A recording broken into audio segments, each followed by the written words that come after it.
नमस्कार, म जगदीश खरेल। अहिले नेपाल भारत सीमा विवाद अहिले उत्कर्षमा पुगेको छ। फेरि पनि पश्चिमतर्फको लिम्पियाधुरा लिपुले कालापानी क्षेत्रको विषयलाई लिएर जुन अहिले विवाद चुलिएको छ, यसको कारक भनेको पछिल्लो समयमा भारतले मानसरोवर जाने बाटोको शिलान्यास गरेपछि फेरि पनि यो विवाद नेपालमा चुलिएको छ र यो विवादले भारतलाई पनि छोएको छ। कतिपय विश्लेषकहरूले भन्ने गरेका छन् कि यो विवादको चुरो विगतका सरकारहरूको कारण हो र अहिलेको सरकारको निकम्मापनको कारण पनि यो विवाद यसरी आइरहेको छ भनिरहेका छन्। वर्तमान सरकार भन्छ यो विवादको सुरुवात विगतदेखि नै भएको र विगतका सरकारका गल्तीहरूको कारण अहिले यहाँ आएको हो। अहिले वर्तमान सरकारले त विशेष गरेर आफ्नो भूभाग जोगाउने सन्दर्भमा कुनै पनि कसर बाँकी राखेको छैन र त्यही अनुसारका पत्रचारहरू वर्तमान सरकारले गरिरहेको छ भनेर सरकारका परराष्ट्र मन्त्री प्रदीप गेवालीले भनिराख्नु भएको छ। तत्कालीन राजा महेन्द्रले कालापानी क्षेत्रमा भारतीय सुरक्षा पल्टन राख्नलाई अनुमति दिएपछि यता यो विवाद बल्झिरहेको छ र भारतले त्यहाँ आफ्नो प्रभुत्व जन्माइरहेको छ। त्यसैले यसको मुख्य कारक चाहिँ तत्कालीन राजा महेन्द्र पनि हुन् भन्ने चर्चा चलिरहेको सन्दर्भमा आजको कार्यक्रममा म तत्कालीन राजा महेन्द्रका एकजना सहयात्री, शक्तिशाली त्यति बेलाका राजनीतिक कर्मीसँग कुराकानी गर्नेछु। विश्वबन्धु थापासँग आजको हटसिटमा कुराकानी हुनेछ। विश्वबन्धु थापा 22-23 वर्षको उमेरमै तत्कालीन नेपाली कङ्ग्रेसको केन्द्रीय कार्य समितिमा हुनुहुन्थ्यो। 29-30 वर्षको उमेरमा त उहाँ नेपाली कङ्ग्रेसको महामन्त्री बनिसक्नु भएको थियो। 2017 सालमा राजा महेन्द्रले शासन सत्ता हातमा लिँदाखेरि विश्वबन्धु थापा गृहमन्त्री हुनुहुन्थ्यो र पछिल्लो समयमा उहाँ राष्ट्रिय पञ्चायतको अध्यक्ष बन्नुभयो, गाउँ फर्क अभियानको अध्यक्ष बन्नुभयो र महेन्द्रको शासनकालभरि महत्त्वपूर्ण राजनीतिक भूमिकामा राजा महेन्द्रको सहयात्री बनेर विश्वबन्धु थापाले राजनीति गर्नुभयो। अहिले करिब 93 वर्षको उमेर बिताइरहनुभएका विश्वबन्धु थापासँग लामो राजनीतिक पृष्ठभूमि र अनुभव छ। खास त्यति बेला के भएको थियो त आजको हटसिटमा म उहाँसँग कुराकानी गर्नेछु। स्वागत छ तपाईँलाई। धन्यवाद। भेट भयो हाम्रो, धेरै दिनपछि भेट भयो। धेरै पछि है, एक जुग भयो, एक दशक भयो होला। मैले तपाईँको बायोग्राफी बनाएको थिएँ। एक जुग भयो, जुग भयो 10 होस् कि 12 वर्ष होस्, त्यतै भयो। अहिले स्वस्थ हुनुहुन्छ नि? हिँड्दैछु, त्यति हो। लट्ठी हातमा आयो नि। अब राजा महेन्द्रलाई तपाईँले राम्रो साथ दिनुभयो राजनीतिमा, कङ्ग्रेस छोडेर पनि। राजा महेन्द्रसँग हाम्रो चाहिँ पञ्चायत कालले गर्दाखेरि व्यक्तिगत सम्बन्ध भयो, त्यही कायम छ अहिले पनि। बिपीलाई साथ छोड्नुभयो, महेन्द्रलाई साथ दिनुभयो तपाईँले? होइन, मैले वास्तवमा न बिपीलाई छोड्याउँ न मैले साथ दियाउँ। एउटा परिवर्तनमा मलाई के लागेको थियो भने, किनकि इन्डियाको सम्बन्ध हामीसँग जो छ अहिले पनि देखिन्छ, त्यो मातृका बाबुको र बिपीको जो भाइझगडा भन्छन् त्यसलाई मैले नजिकैमा देखाएको छु मैले चाहिँ, बुझ्नु भएन? त्यस कारणले नेपालमा जुन शासक आए पनि त्यसले इन्डियनलाई लम्पसार परेर साथ दियो भने हुन्छ। लम्पसार जङ्गबहादुरको साथ जस्तो भनौँ न, जङ्गबहादुरको साथ। र पछि अरू पनि त्यस्ता धेरै मान्छे आए, पञ्चायतकालमा पनि आए। त्यसले साथ दियो भने खुसी हुन्छ। आफ्नो स्वाभिमान राखेर साथ दिनलाई चाहिँ इन्डियाले हामीलाई पत्याउँदैन। किन पत्याउँदैन भने उसको पनि वास्तवमा दास्ता काम धेरै भएको छ क्या। कहिले मुस्लिमसँग अन्डर बस्यो, कहिले अङ्ग्रेजसँग बस्यो र दुइटै जोड्नु हो भनेदेखि चाहिँ 500-700 वर्ष नै उनीहरू चाहिँ अर्कामा शासित गरेर बसे। दासत्व स्वीकार्ने अथवा दास बनाउने त्यो प्रवृत्ति भारतसँग छ। भारतको छ, अहिले पनि छ। दुनियाँ नभएदेखि हामीसँग मात्रै होइन, उसका छिमेकी पनि त अरू पनि छन् नि। हामी त पहिलेदेखि नै स्वतन्त्र भएका मान्छे हौँ। हामी कहिले पनि भारतको अङ्ग भएर बसेका होइनौँ। तर पाकिस्तान, श्रीलङ्का, बर्मा या बङ्गलादेश यिनीहरू त भारतसँगै नजिकै थियो नि अङ्ग्रेजले गर्दाखेरि, होइन? त अङ्ग्रेज गएपछि यिनीहरू सब स्वतन्त्र भए र अझ बङ्गलादेश र पाकिस्तानहरू त वास्तवमा भारतमै विभाजन भएको, भाइ छुट्या हुन्, अंशभण्डा भएको हो। त अब अहिले छिमेकी भएपछि के हुँदो रहेछ भनेदेखि सबैभन्दा बढी विवाद जमिनको सीमाको सन्दर्भमा हुन्छ। अब त्यो चाहे यो देशको मात्रै होइन, हाम्रो मात्रै होइन, विश्वभरिले हेर्दाखेरि होइन, परिवारमा पनि अंश छुट्यो भने भाइ भाइको झगडा जग्गाको लागि हुन्छ। यो सिमाना मेरो, यो सिमाना तेरो भएर।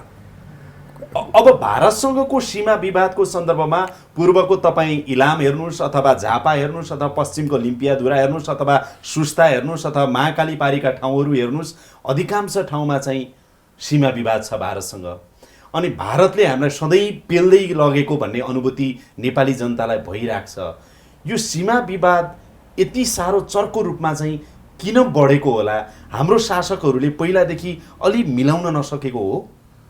मैं तपाईँलाई अघि हामी कुरा गर्दाखेरि पनि भनेको थिएँ कि नेपालको देश चाहिँ देश भएकै नै भर्खर भएको छ, धेरै भएको छैन। 7 सालपछि बल्ल यो देश जस्तो देश भयो। त्योभन्दा पहिले कस्तो थियो भने एउटा सामन्तीले खाएको जग्गा जमिन जस्तो थियो। राणाका मुलुक राणाहरूले सिर्तिन भएर बस्नको लागि कास्की र लम्जुङको राजा हुनु पर्यो उनीहरूलाई पनि, बुझ्नु भएन? त्यो कास्की लम्जुङ राजा भने के भनेदेखि चाहिँ त्यहाँको मार्फत खाने उनीहरूले आफ्नो सामन्तीलाई बिर्ता दिन्थे पहिले। यो देश जस्तो थिएन। यसरी बुझौँ, नेपालबाट नेपालै आउनको लागि भारतका कयौँ बाटोहरू आउनु पर्थ्यो। काठमाडौँ आउनलाई हामीलाई पास चाहिन्थ्यो।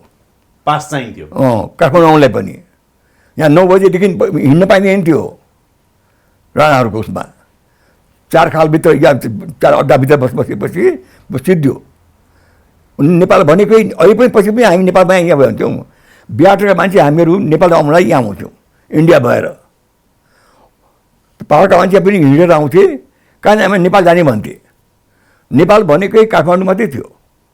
हाम्रो भूगोलको सीमा पनि यहाँदेखि यहाँसम्म भन्ने कुराहरूको थाहा थिएन, त्यो थिएन। लिम्पियाधुरा लिपु लेक त धेरै टाढाको कुरा भयो, धेरै टाढाको कुरा हो।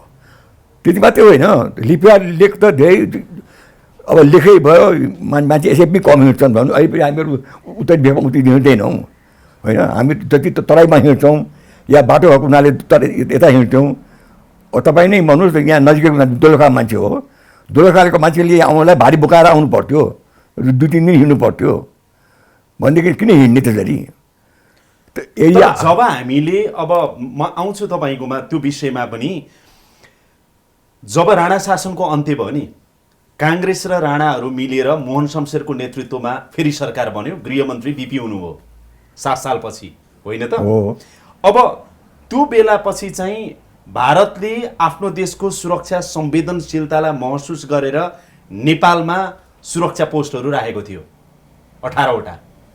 अब म मुख्य विषयमा आउन खोजेको, अरू धेरै सुरक्षा पोस्टहरू त हटाइयो, तर कालापानीमा रहेको सुरक्षा पोस्ट चाहिँ पछिसम्म पनि रहि नै रह्यो, त्यो हटेन। जसको कारणले अहिले पनि अब लिम्पियाधुरा लिपु लेक अथवा कालापानी क्षेत्रको विवाद चाहिँ अहिलेसम्म पनि कायमै छ। हामी हाम्रो माग दाबी गरिरहेका छौँ। भने पछाडि मलाई एउटा कुरा बताइदिनुहोस् न, राजा महेन्द्र जब शासन सत्तामा 17 सालपछि आउनुभयो, तपाईँ गृहमन्त्री हुनुभयो त्यति बेला, त्यही बेला त तपाईँहरूले नक्साङ्कन गर्ने क्रममा नेपालको भूगोल यहाँदेखि यहाँसम्म भनेर गर्नुभयो होला नि त, होइन? पूर्वदेखि पश्चिमसम्म हाम्रो नेपालको भूगोल यो हो भनेर त भन्नुभयो होला नि, कि भन्नु भएन? भन्नुहोस्, कुरा सुझाउँछौँ। के हो भनेर सोध्न खोजेको मैले तपाईँलाई। 17 सालमा तपाईँ गृहमन्त्री हुँदा अथवा तत्कालीन राजा महेन्द्र राजा भएको बखतमा 17 सालमा गृहमन्त्री हुँदाखेरि नेपालमा 33 जिल्ला थिए, बुझ्नुभयो? नेपालको सिमाना कहाँदेखि कहाँसम्म थियो त? भन्दै तपाईँ 33 जिल्ला थिए। 33 जिल्लामा जुम्ला जिल्ला भनेपछि जुम्ला जिल्ला भन्थ्यो त्यो बेलामा, विशाल थियो। अहिले कर्णाली छ नि, त्यो पहिलेको कर्णाली भन्नु पऱ्यो, हामीले जो बनायौँ एउटा जिल्ला भयो त्यो, बुझ्नुभयो? जुम्लामा त जानुभएको छ नि, जुम्लामा त जुम्लामा बसेको मान्छेले हुम्ला र यो यता पूर्वपट्टिको अर्को जिल्ला आउनु लागि 7-8 दिन हिँड्नु पर्थ्यो डोल्पासम्म आउनलाई र आउनुको लागि। र त्यो पनि 6 महिना मात्रै, फेरि बरफ परेपछि हिँड्नु पाइँदैन थियो। त्यो जुम्लाको बढाएर के शासन गर्यो होला त्यसले? मैले तपाईँलाई अघि भने कि नेपालको शासन चाहिँ वास्तवमा जिम्मेवार मुखिया चलाएको थियो। मुखिया भनेको चाहिँ पाखो जग्गाको तिरो लिने, जिम्मा भनेको खेतको तिरो लिने। त्यो तिरो खानुभन्दा बाहेक राणाले कुनै काम गरेको थिएन। कहीँ स्कुल थिएन, बाटो थिएन। तपाईँहरू त स्पष्ट हुनुहुन्थ्यो होला नि, तपाईँ त गृहमन्त्री भएको मान्छे त्यति बेला कि नेपालको सिमाना पश्चिम भनेको त काली पूर्व नै भन्ने होला नि त, होइन? महाकाली पूर्व नै भन्ने होला। महाकाली भन्दा धेरै नै खुला थियो मेची, बुझ्नुभयो?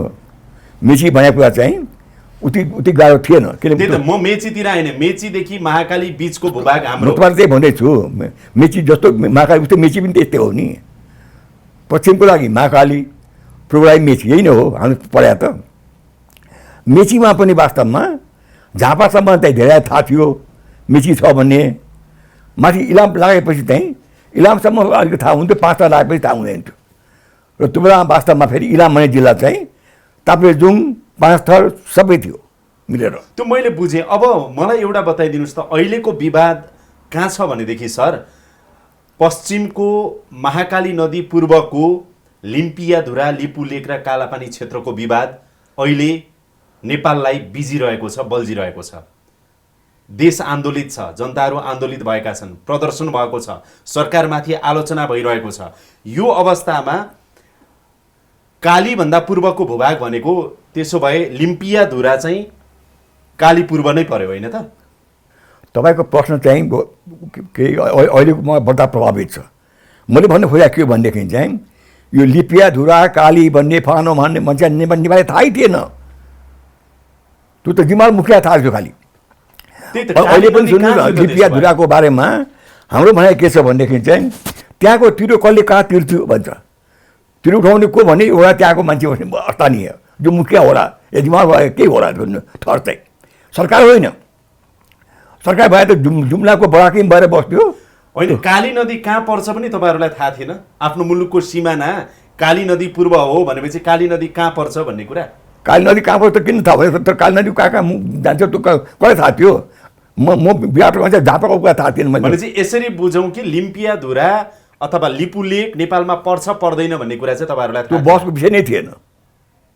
कसै सुने तपाईँहरूलाई पनि थाहा थिएन, नाम पनि थाहा थिएन मान्छेहरूलाई। हेलो, म त हेर्नुहोस् नेपालको सीमा सबै हिँडेको छु पैदल। त्यहाँ चाहिँ पुग्नु भएन छ तपाईँ? किन नपुग्ने, जुम्लामा सब पुगेको छु म। लिपियाधुरामा किन जाने म त सदरमुकाममा हिँड्थेँ नि म त। एउटा मान्छे आफ्नो जीवनकालमा नेपालमा सबै हिँड्नु सक्दैन नि त, किनकि एउटा नेपालमा हिँड्नुको लागि त तपाईँ 6 महिना त हिँड्नै पाउनुहुन्न। त्यस कारण अवस्था, भौगोलिक अवस्था हेर्नुहोस् न। लिपियाधुरा र कालापानी भने त अहिले चाहिँ आएको छ। कालापानीमा हाम्रो जमिन छ भन्ने कुरा पनि थाहा थिएन त्यो उडै त्यो दार्चुलालाई छोड्नुहोस् न, हामी त पढेको मान्छे हौँ। अब एउटा कुरा आएको छ सर, के आएको छ भनेदेखि कालापानीमा भारतीय फौज राख्न दिनको लागि तत्कालीन राजा महेन्द्रले अनुमति दिएको कारणले यो समस्या सृजना भएको छ भन्ने कुराहरू आएको छ। भएको घटना के हो भन्नुहोस् त त्यति बेलाको? तपाईँ त जिउँदो साक्षी हुनुहुन्छ नि। भएको घटना के हो भनेदेखि वास्तवमा नेउला पनि थाहा थिएन। लिपिधुरा के हो, कालापानी के हो भने नेउला पनि थाहा थिएन। हामी चाहिँ छोड्यौँ। जब पूर्वपट्टिमा आसाममा चाहिँ चिनियाले खेतीबेच गरी र उहाँहरू आएर एकदम तत्तिर पारेर बस्नुभयो र आसाम होल आसामै चिनियातिर लान्छ कि भन्ने बेलामा सडनली चिनले आफ्नै मनले वार बन्द गरिदियो। उसले आफै गरे हो बन्द, नेपालले गरे होइन, पनि इन्डिया गरे होइन। र त्यो बेलामा फेरि नेपाली पल्टन दुनियाँ थिए इन्डियाको लागि चाहिँ। अनि नेहरूलाई के लाग्यो भने यदि त्यो त्यहाँको बदलामा यहाँबाट मानसरोवरबाट चिनिया आएको भएदेखि त नजिकै दिल्लीको नजिकै आइपुग्ने रहेछ। यसको हामीले यो एरिया हेर्नुपर्छ भनेर उनीहरूले आफै देहरादुनपट्टिको सबै एरियामा खने पटाइ पठाए, ठाउँ ठाउँमा गरे। त्यही बेलामा ठुलो चौर चाहियो। त्यो चौर चाहिँ कालापानीमा देखे उनीहरूले। देखेपछि त्यो त कालीपारी पऱ्यो। अनि कालीपारी भएपछि अब नेरा पनि लाग्यो कालापानी त, कालीपारी त नेपाल हो भनेर। जस्तो अहिले हामीले लाग्छौँ उनीहरूको पारी हाम्रो बारी बनाउन। अनि उनलाई मन लाग्यो चिठी लेख्नु, के नेपाल अहिले सेन्सिटिभ भएको छ। अहिले काङ्ग्रेस राजी भएको भएदेखि त चिठी पनि लेखिन्थेन होला। तपाईँ पढ्नुभएको छ बिपी कोइरालाको र के अरे मात्या बाबु बाँकी कुराहरू नेहरूले चिठी लेख्थ्यो त्यहाँ को आयो के गर्यो सब हामीलाई खबर गर भनेर हुनु भएन त्यो त्यहाँ दिया पनि त्यो तपाईँ 18 पोस्ट भन्नु त 18 पोस्ट छोड्नुहोस् त त्यो चिनिया पर्यटनहरू चाहिँ हिमाल काटेर आउला कि भनेर हेर्दै राखेको चेकपोस्ट हो त्यो कालापानी होइन यो हिमालको एरियामा कालापानी त नामै नलिनुहोस् न कालापानी लिपियाधुरा भन्ने कुरा मलाई थाहा थिएन नेहरूलाई पनि थाहा थिएन पछि थाहा भएको हो आसामपट्टिबाट खेदिएपछि चाहिँ यताबाट आएको भए के हुन्थ्यो त भनेपछि नेपालदेखि चीन र भारतको युद्ध 1962 मा जुन वार भयो उनीहरूको चाहिँ द्वन्द्व भयो त्यो पछाडि मात्रै त्यो रणनीतिक क्षेत्र चाहिँ लिपुलेक कालापानी रहेछ भन्ने कुरा उनीहरूले महसुस गरे हेर्नुहोस् यो 50-60 वर्षको पहिलेको कुरा हो यो मैले जो पहिले कुरा गरेँ तपाईँलाई त आधै बर्ता भयो धेरै बर्ता भयो नि म जन्मेकै थिएन भनेदेखि चाहिँ त्यो उत्तराखण्ड भन्ने कुरा चाहिँ युपीको पार्ट हो र उत्तराखण्डको विकास भएको थिएन हामी नेपाली पनि जान्थ्यौँ बद्री केदार जानलाई बाटो थिएन हरिद्वारपछि चाहिँ कुहीँ पैदल हिँड्नु पर्थ्यो नेपाल जस्तै त्यही त नेहरूको लागि त्यो कालापानीको त्यो क्षेत्र त्यो चौर अघि तपाईँले जुन भन्नुभयो नि त्यो रणनीतिक क्षेत्र भयो चाइनासँगको लागि पटनले दिएको सल्लाह हो पटनले त्यहाँ बसेपछि भारतलाई भनौँ न ल नेहरूलाई भारतलाई जसलाई भने पनि भारतको लागि त्यो महत्त्वपूर्ण क्षेत्र भयो र त्यो बेला उनले भने पनि उनका सल्लाहकारहरूले यो नेपाली पारी पर्छ यो नेपालको एरिया हो के गर्ने भनेर बस भन्ने निर्णय गरे बसे पनि उनीहरू पटन आएर बसिहाल्यो त्यहाँ अनि नेहरू चिठी लेखे कसलाई राजालाई त्यो नेपाल भन्छन् यस्तो भएछ यस्तो छ त्यहाँ बारबार पनि छैन त्यहाँ अहिले त हामी बसेका छौँ पछि त्यहाँ बन्दोबस्त भएपछि फिर्ता आउँछौँ भनेर जस्तो चिठी लेखेँ फिर्ता आउँछौँ है भनेर राजा महेन्द्रलाई फिर्ता आउनै भयो नि हाम्रो नेहरूले राजा महेन्द्रलाई चिठी लेखे कि अहिले चाहिँ हामी त्यहाँ बसेका छौँ नेपालको भूमि भनेर नेपालको भूमिमा बसेका छौँ पछि सबै व्यवस्था भएपछि हामी फिर्ता आउँछौँ अहिलेलाई चाहिँ हामीलाई बस्न त्यहाँ देऊ भन्ने हिसाबमा त्यो राजालाई नै लेखिएको चिठी थियो राजालाई नेहरूले पर्सनल लेटर लेखाए उनको बानी थियो पर्सनल लेटर लेख्ने प्रधानमन्त्री पनि लेख्थे यहाँ राजा पनि लेख्थे आफैले उनको बानी हो त्यो माथिकाले छापेकै छ किताबमा राजा महिना त तपाईँहरूले काम पनि दिनु भएन बिहेलाई मारिदिइहाले अनि के त अब भनेपछि त्यो चिठी लिएपछि अनि पछि अब नेपालको भूमि सल्लाह गरे राजाले मन्त्रीहरूसँग सल्लाह गरे अरूसँग सल्लाह गरे र त्यहाँ के गर्ने भएर अब दुःख पाएको बेलामा अब हामीले त नेपाली पटो नै दिएको छैन हामीले त नेपाली पटो लड्न दिने मान्छेले त्यहाँ बस्न दिनु भने त कुरा त भएन त्यो बेलामा चीनसँग लड्नको लागि नेपाली पटो नै थियो नेपाली पल्टन भारतलाई चीनसँग लड्नलाई दिए होइन नेपाली पल्टनको एग्रिमेन्टै छ बगाइदिए छिमेकीसँग नलड्नु भएर नेपालमा एट्याक गर्न पाइँदैन नेपाली पल्टन लिएर र छिमेकीसँग पाइँदैन नेबरसँग सार्क मुलुक भन्छ अहिले त होइन तर हामी चुप लाग्यौँ उनीहरू पनि चुप लागे लड्ने चाहिँ गोर्खाली थियो आसाममा लड्ने पनि गोर्खाली पर्ता हो हिमाल पर्छ त कोही छोडिदिनुहोस् भनेपछि चीनसँग लड्ने त्यति बेला अहिले पनि काश्मीरमा लड्ने चाहिँ गोर्खाली हो बुझ्नुभयो नाम जसको होस् नेपाल इन्डियाले वार गर्ने बित्तिकै नेपाली विधवा हुन्छन् फ्रन्ट लाइनमा गोर्खालीहरू नै नेपालीहरू नै हुन्छन् विधवा भनेपछि त्यति बेला अनि राजाले चाहिँ त्यति बेला त चाहिँ राजदूत चाहिँ यदुनाथ खनाल हुनुहुन्थ्यो भारतमा होइन त भनेपछि राजाले अनुमति दिनुभयो मतलब कालापानीको त्यो चौर हाम्रो दिने उनले लेखा चिठीमा स्वीकृति दिने निर्णय भयो त्यसपछि सल्लाह भन्नु निर्णय के भयो सल्लाह भन्नु सल्लाह भयो त्यसपछि सम्झौता चाहिँ राजाले एम्बेसडरलाई भने एग्रिमेन्ट गरिदेऊ भनेर र एम्बेसडरले एग्रिमेन्टै गरिरहेको छ त्यहाँ बस्न दिने भएर त्यो एग्रिमेन्ट एम्बेसडर लेभलमा भएको छ यहाँ राजदूतको लेभलमा भयो भनौँ न राजदूतको सेक्रेटरी आयो भयो त उताबाट सेक्रेटरी आएन हाम्रो राजदूत यदुनाथ खनालले त्यति बेला सहमति गर्नुभयो होइन अब मुख्य कुरा तपाईँलाई जानकारी छ कि छैन त्यो सहमति चाहिँ सम्भवतः अब सधैँलाई भारतीय सेना कालापानीको त्यो क्षेत्रमा बस्न दिने भन्ने थियो अथवा केही अवधिको लागि केही समय पछाडि उनीहरू फिर्ता हुने भन्ने थियो के थियो फिर्ता हुने नै भन्ने थियो नि त्यो नेहरूले भनेको त फिर्ता हुन्छ भनेर त मतलब अहिले भने चिठीको मजबुत त मैले पढिन राजाले भनेको कुरा त सुने नि राजाले भन्नुभएको थियो त्यो तिथि मिथि थियो होला नि 1 वर्ष दिने 2 वर्ष दिने 5 वर्ष दिने 10 वर्ष होइन त्यो दुःख परेको बेलामा अब बाबा अहिले कोरोना भयो भन्नुहुन्छ, आगो लाग्यो भुइँचालो भयो के हुन्छ, अस्ति भुइँचालो भयो थियो नि यहाँ 12 अस्ति 2 वर्ष पहिले, यो छिमेकीहरू मग आएर भएको थियो यहाँ। कहाँ गयो तिनीहरू? त्यो घर त होइन मुखको, घर त भत्यो। उयो त्यो मेरो पल्लो छिमेकीले अलिक पातलो घर बनाएको छ, उनी मेरो मोटर ग्यारेजमा र यहाँ सुत्दा थियो 3-3टा परिवार।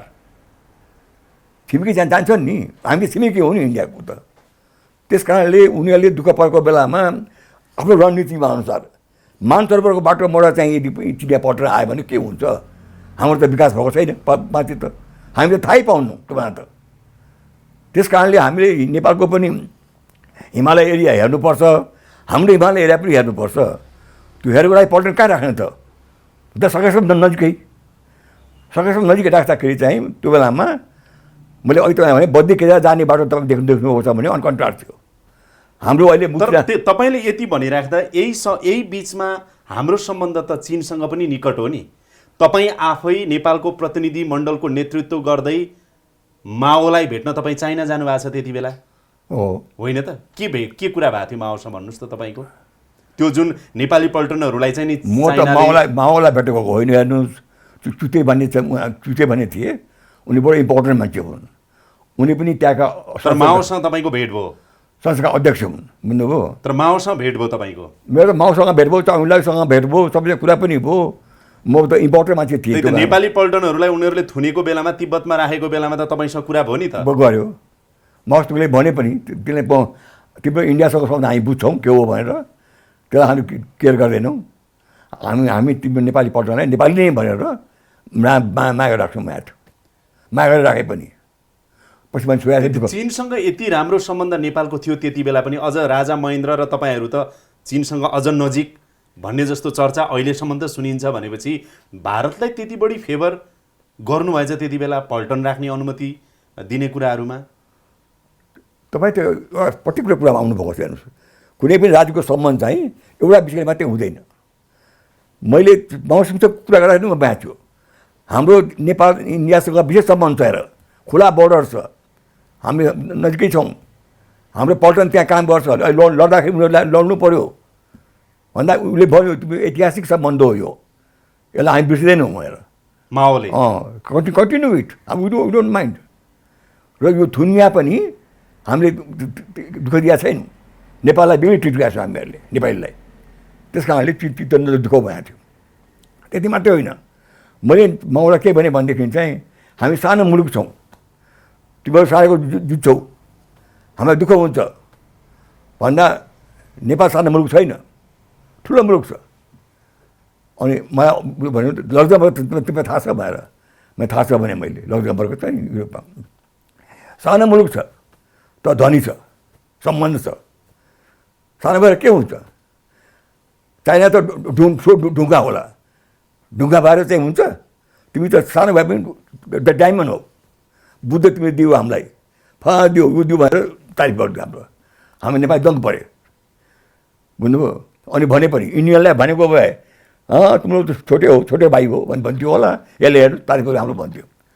मैले भने यो चाहिँ माउसेतुङको कुरा हो, यो उहाँ पनि नेहरूसँग कुरा गर्यो भने माथिकै कुरा हुन्छ, यसमा यस्तोमा नजाऊ भएर। तर आज राजा महेन्द्रको कारणले त्यो भारतीय पल्टन त्यहाँ राख्न दिएको कारणले गर्दाखेरि कालापानी, लिम्पियाधुरा, लिपुलेकको विवाद अझै पनि कायमै छ, भारतीय हस्तक्षेप कायमै छ, त्यो दबदबा कायमै छ। आजको दिनमा आउँदाखेरि 20-22 किलोमिटर सडक त्यसरी बनाएर मानसरोवर जाने चाहिँ नि भारतले एकलौटी रूपमा बनायो, भारतीय चाहिँ नि मन्त्रीले उद्घाटन गरे। यो अवस्थासम्म त आयो। तपाईँ चाहिँ म पर्टिकुलरमै छु है त्यो केसमै। फेरि तपाईँ नेपाल चाहिँ जङ्गबहादुरले पनि इन्डियाको चाकरी गरेर स्वतन्त्र राखेको थियो, आफ्नो खुसी मान्ने होइन।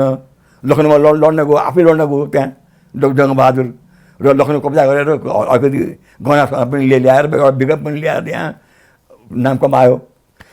र राणाहरूलाई उनको भान्जा भन्थ्यो उनको। र यतापट्टि हाम्रो काङ्ग्रेसी पनि अरू पनि त्यति पार्टी आएका छन् यहाँ भारत भक्तै भएर आएका हुन्। कसले के गर्दैन थियो, भारत भक्त नै हुन्। टक्कर लिएको चाहिँ वास्तवमा पञ्चायत व्यवस्थाले हो, इन्डियासँग टक्कर लिएर काम गर्यो। तपाईँले यति भनिराख्दाखेरि अब महेन्द्रले अनुमति दिनुभयो, यदुनाथ खनालले उहाँ सहमति गर्नुभयो होला। पर्खिनुहोस् है, फिर्तापछि भारतीय पल्टन लाने सन्दर्भमा 17 सालदेखि 27, 27देखि 37, 37देखि 46सम्म आइपुग्दा 30 वर्षको पञ्चायती व्यवस्थामा पनि तपाईँहरूले भारतीय पल्टन त फिर्ता पठाउन सक्नु भएन छ नि त। कहाँ 30 वर्ष हुने सुन्नुहोस् न भने त भयो। मैले 17देखि यता 46, 47सम्मको कुरा गरेको पञ्चायत व्यवस्था। त्यही त तपाईँलाई भन्दैछु भनेर। नेपालमा त सरकारै थिएन, हामीले त्यति बेला पनि थिएन, 17देखि 46सम्म पनि थिएन। त्यो त थियो होला त्यति बेला त। जस्तो तपाईँ नै 5-7 वर्ष त चाहिँ राजा महेन्द्रसँग त्यति नजिक भएर काम गर्नुभयो, पछि वीरेन्द्रको पालामा पनि तपाईँले सँगै काम गर्नुभयो। अब ज्ञानेन्द्रको कुरा छोडिदिनुहोस्, महेन्द्र र वीरेन्द्रको पालामा त कालापानीमा रहेको भारतीय पल्टन त फर्काउनको लागि तपाईँहरूले पहल गर्नु पर्थ्यो नि, अथवा त्यति बेलाको शासकले पहल नगरे होइन। खोइ त के भर्काएर निकाल्ने त्यही त ताकत हामीसँग छैन नि। कुरा गर्ने ताकत हामीसँग छ, उसलाई चाहिँ जबरजस्ती निकाल्दा हामीसँग छैन। त्यो कुरा बुझ्नुहोस्, त्यो ताकत छ। मैले अहिले त मङ्गोलिया ताकत नभएकै हो छैन, त्यो विचार गर्नु भनेपछि अहिले आएर बुझ्दाखेरि त्यहाँ राख्न दिनु चाहिँ गलत गरिएछ भन्ने महसुस हुन्छ। छैन त्यो गर्न नदिएको भएदेखि चाहिँ के हुन्थ्यो के हुन्थ्यो होला र। अब थाहा चाहिँ त्यो के हुन्थ्यो त्यो कसरी बाँकी 17वटा त निकालियो भने त्यो नदिएको भए के फरक पर्थ्यो र। कसलाई निकालियो? सुरक्षा पोस्टहरू कृतिनिधि विष्टको पालामा त तपाईँको चाहिँ नि विभिन्न चाहिँ हिमाली क्षेत्रमा रहेका भारतीय सुरक्षा पोस्टहरू तपाईँहरू चाहिँ खालि त्यो हल्लामा हिँड्नुहुन्छ क्या। कृतिनिधिको पालामा के निकालेको हो भनेदेखि चाहिँ इन्डियाले ठाउँमा वायरलेस राखेर चिनिया यता नआओस् भन्ने राख्नुको लागि झ्याल बनाएको थियो सिआइडी, बुझ्नुभयो। त्यो चाइनालाई पनि आपत्ति थियो, हामीलाई पनि आपत्ति थियो। त्यसमा उनले भनिरहेको थियो नगर भएर। पछि महेन्द्रले निर्णय गरे एक दिन कि यो त अलिक बढ्ता हो उसको माग चाहिँ। उसले किन सिआइडी त्यहाँ किन राखेको चेकपोस्ट हिमालयमा? त्यो लिपाजुवासँग सम्बन्ध छैन, दिएको हिमालयको एरियामा सम्बन्ध छ। त्यो ओखलढुङ्गादेखि लिएर माथिसम्म सम्बन्ध छ। त्यो सबै त हट्यो नि त। हट्यो किन हट्यो भनेदेखि त्यही कालापानीको चाहिँ हटेन त्यति बेला। कालापानीको भारतसँग सोझै सम्बन्ध छ। उसले के भएछ भनेदेखि चाहिँ हामी उत्तरको विकास गर्दैछौँ, तबसँग बस्न देऊ भनेर एक दिनले मागे होइन। उसले चिनिया आयो भनेर मागे होइन। त्यही त त्यो बेला दिनु गलत भयो कि भनेर भनेको। अहिले तपाईँ चाहिँ दिनै पर्थ्यो, हामीले नदिएको भएदेखि चाहिँ त्यो एरिया लिन्थ्यो उसले। हामीसँग के ताकत थियो? काङ्ग्रेसी आएर खाँदाखेरि त हामीसँग ताकत थिएन भनेदेखि चाहिँ यो नेपाली पल्टन लिएर तपाईँ लड्नुहुन्छ कालापानीमा गएर, त्यो ताकत तपाईँसँग छ? त्यो राज्य जान्थ्यो, गयो नि। भीमसेन थापाले चाहिँ सानो अङ्ग्रेजसँग लड्दाखेरि त त्यत्रो गयो। त्यो त पछि जङ्गवाले ताकत फिर्ता गराएन हो। लिपिया धुवा जो तपाईँले भन्ने हुन्छ लिपिया त्यो खालको चुनौती तपाईँहरूले त्यति बेला महसुस गर्नुभएको थियो र तपाईँले अघि भन्नुभयो नि नेहरूले अब यो नेपालतर्फको भूभाग भयो, पहिलाको जस्तो अवस्था छैन, कङ्ग्रेसीहरू भएको भए हामीले खबरै नगरी पनि कब्जा गरे हुन्थ्यो। तर महेन्द्र भएको कारणले, राजा भएको कारणले गर्दाखेरि चाहिँ एकचोटि चाहिँ खबर गर्नुपर्छ भनेर पत्र पठाए भन्नुभयो नि तपाईँले, होइन त? भनेपछि नेहरूले त त्यति बेला कमजोरै त आँकेको रहेनछ नि त नेपाललाई पनि। यदि नेपालले मानेन भने युद्ध गरेर भने सानो कुरामा तपाईँ विचार रक्सौलमा पारिपट्टि, बुझ्नुभयो, हाम्रो नेपालीको ठाउँ थियो। कुरा नगरिकन निकालिदियो हामीलाई, थियो नि नेपालीको एउटा बिहाटगरमा एउटा कोसीको भनेर टापु बनाएको थियो। त्यहाँ निकाल्न धेरै वर्ष लाग्यो, बल्ल यिनीहरूले निकाले हुन्। ऊ नहट्ने क्या राइफल खोज्ने, कोसीमा बाँध बनायो, त्यहाँ बनाएको लिक निकाल्न खोजेन नेपालले, इन्डियाले। काठ लगाएको थियो। त्यो कैलाली कञ्चनपुरमा त्यो माथि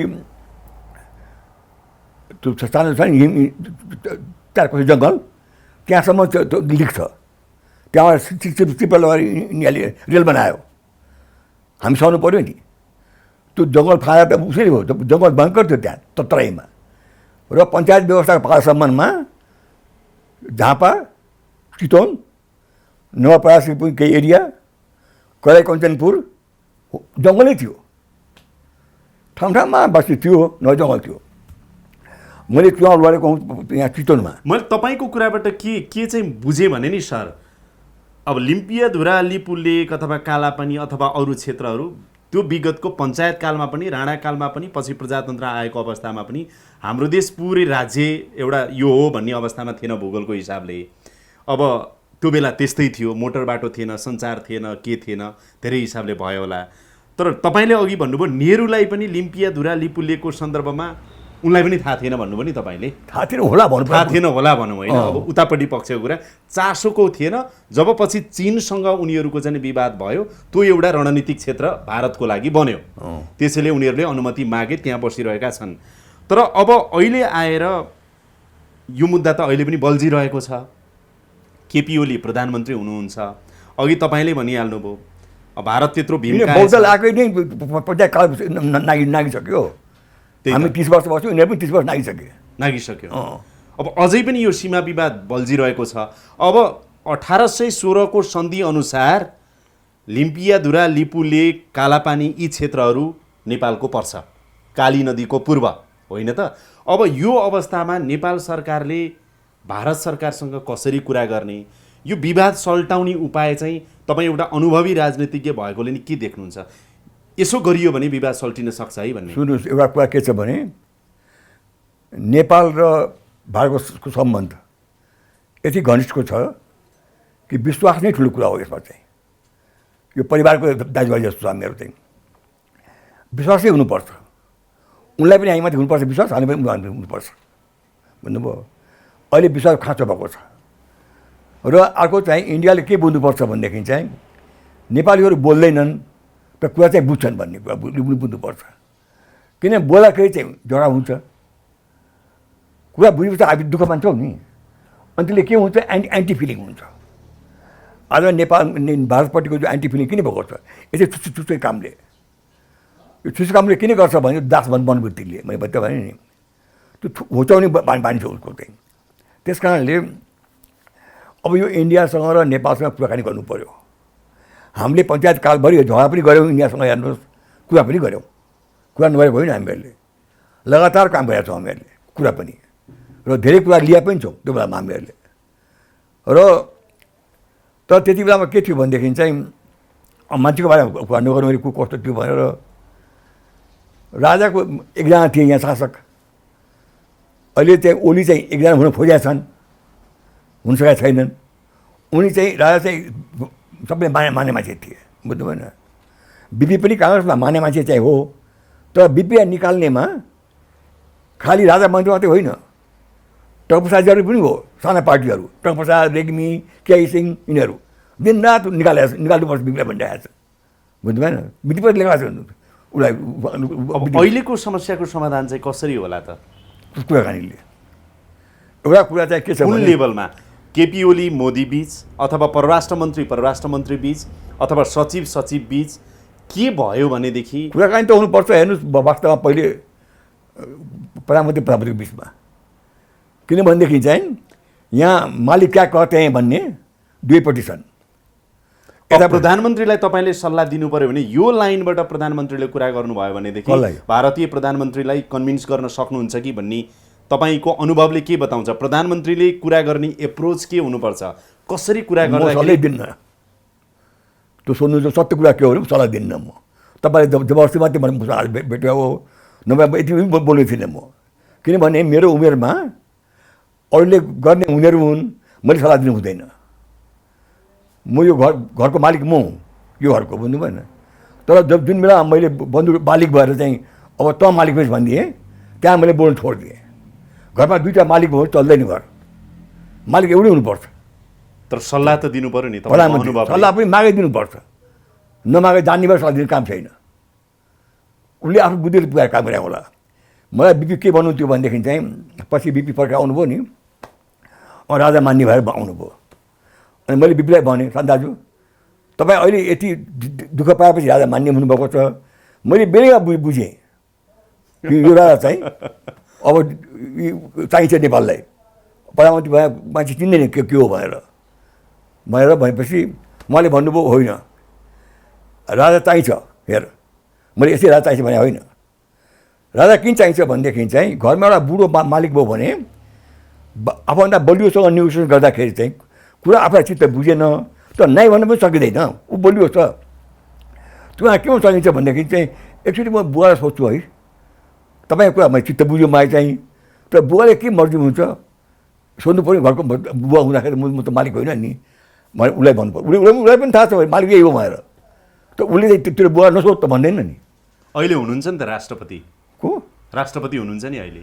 राष्ट्रपति कसले बुझ्छ त्यो? इन्डियामा ओली भन्दा मोदी भन्दा त राष्ट्रपति बलियो छ, त्यो अमेरिकामा बलियो छ। गणतन्त्र आएको छ देशमा अहिले त। त्यो छोड त्यस्तो गर्नु कुरा नगर्नु हेर्नुहोस्, किनभने चाहिँ यो तपाईँ पनि थाहा छ मलाई पनि थाहा छ।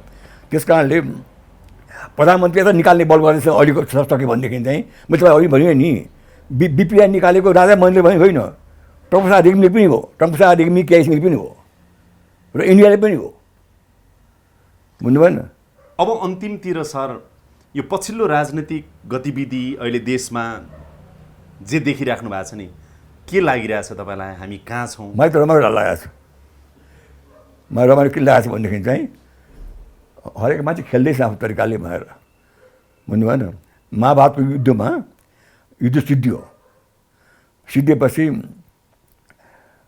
अनि कृष्णले भने पाण्डवहरूलाई त्यहाँ एकलव्य छ बसेको छ, त्यो एकलव्यलाई सोधौँ महाभारतको निर्णय के हो भनेर। उसलाई सब थाहा छ, उसलाई भने तपाईँ थाहा छ कथा होइन एकलव्यको। अनि एकलव्य गयो अरे, त्यो एकलव्यले भन्यो अरे अरू त मैले देखिनँ, त्यो गाण्डीको टङ्कार सुनेको थिएँ मैले, र भीष्मपितामह पनि गर्जेका थिए, कर्ण भन्ने पनि अरू मान्छेहरू छ त्यहाँ, त्यो राम्रै थियो त्यो पनि।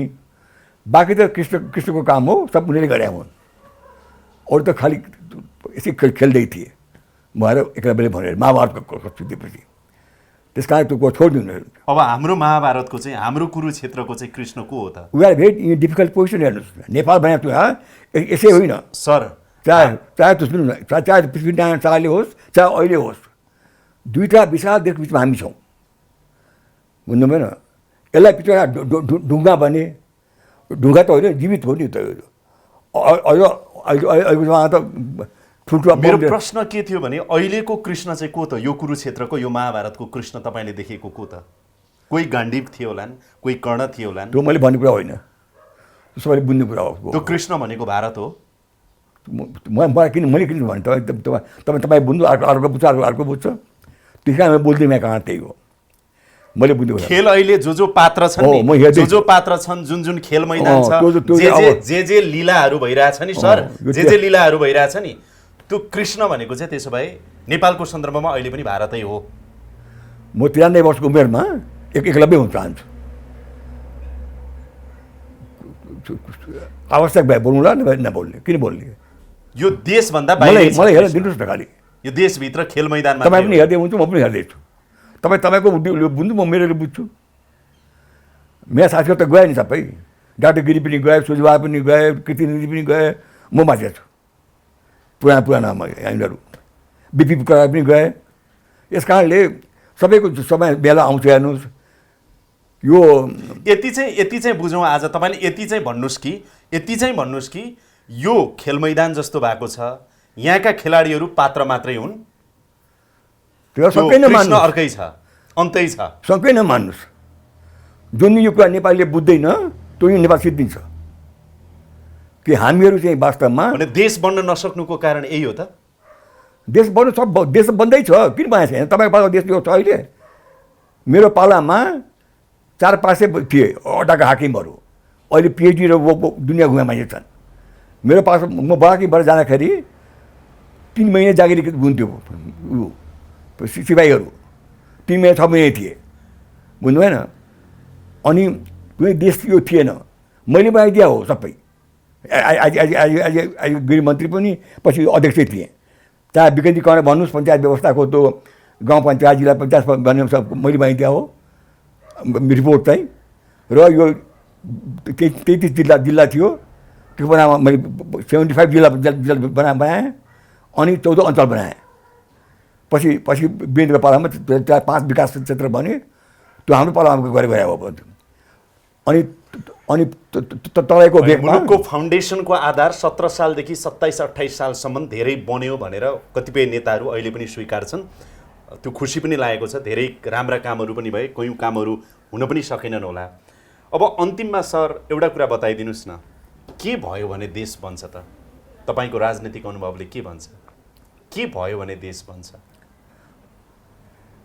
हामीले कुरा बुझ्नुपर्छ कि हामी चाइना र इन्डियाको बिचमा छौँ र नेपालले चाहिँ आफ्नो सीमा सुरक्षा त गर्नै पर्छ, तर यिनीहरूसँग चाहिँ पौँठीउठी खेलेर हामी विजय हुँदैनौँ। कूटनीति नै अप्नाउनुपर्छ, वार्ता नै गर्नुपर्छ, फकाउनै पर्छ। र सकभर नेहरूले बुझाएको थिए महाकाली पूर्व नेपाल हो, पश्चिम यो इन्डिया भएर, त्यही कुरा अहिले उसले पनि भने, हाम्रो उसले पनि महाकाली भन्दा पूर्व चाहिँ हाम्रो ठाउँ हो भने हामी लिएर बस्छौँ भनेर त्यो उहाँले भन्नुपर्छ र त्यो कुरालाई उहाँले मोदीलाई चित्त बुझाउनुपर्छ। अहिले मोदी चाहिँ बलियो छ, त्यहाँ पनि यहाँ पनि ओली बलियै छन्, उनको पार्टीले निकालेन भनेदेखि चाहिँ अरूले निकाल्दैन, उसलाई उनको पार्टीले निकाल्छ। यो एउटा राम्रो अवसर हो। अवसर यो राम्रो। तपाईँले अघि मसँग यो इन्टरभ्यू सुरु हुनुभन्दा अगाडि एउटा कुरा भन्नुभएको थियो, मनमा एकदमै घत लागेको थियो र त्यो दोहोऱ्याउँछु पनि हाम्रो दर्शकहरूको लागि कि नेताले नाम कमाउने हो, नेताले धन कमाउन लाग्यो भने देश बिग्रिन्छ भन्नुहुन्थ्यो। सब बिग्रिएको त्यसमा। गिर्जा बिग्रिया पनि आफ्नो छोरी कुरा उठाएपछि बिग्रिया हो। रक्षा मन्त्री बनाउनुपर्छ, पाहाडमा पर्छ भनेर जब गर्न थाले, वाइडा थपियो, बिग्रिन थाले। नभए नाम राम्रै थियो। नेताले नामै कमाउने हो, धन कमाउने होइन। होइन। अहिले मोदी हेर्नुहोस्, मोदी आफ्नो परिवार राखेको छैन घरमा। परिवार राख्यो भनेदेखि दाजुभाइहरू आउँछन् आमाले भेट्नलाई, आमाले भेटेपछि मैले पनि त्यो कुरा गर्नुपर्छ दाजुभाइसँग भनेर, बरु आमाले भेट्न जान्छ, आमाले घरमा राखेको छैन, उसले दिनरात काम गर्छ खटेर। हो, नेता हुनु त्यही हो। खुसी लाग्यो मलाई तपाईँसँग लामो समयपछि कुरा भयो। फेरि त कहिले भेट्ने, म गएपछि 12 वर्ष आज भेट्नुभयो, अब अर्को 12 वर्षमा बाँच्दिनँ, हद बाँचे 7 वर्ष नै हो, सायद पुगाउँ त। म चाँडै भेट्न आउँछु तपाईँलाई। खुसी लाग्यो, धेरै धेरै धन्यवाद छ। नमस्कार। अब चिया खाउँ अब। हस्। अब छैन। ए बाबु एकजना गइदिनुहोस् भाउ।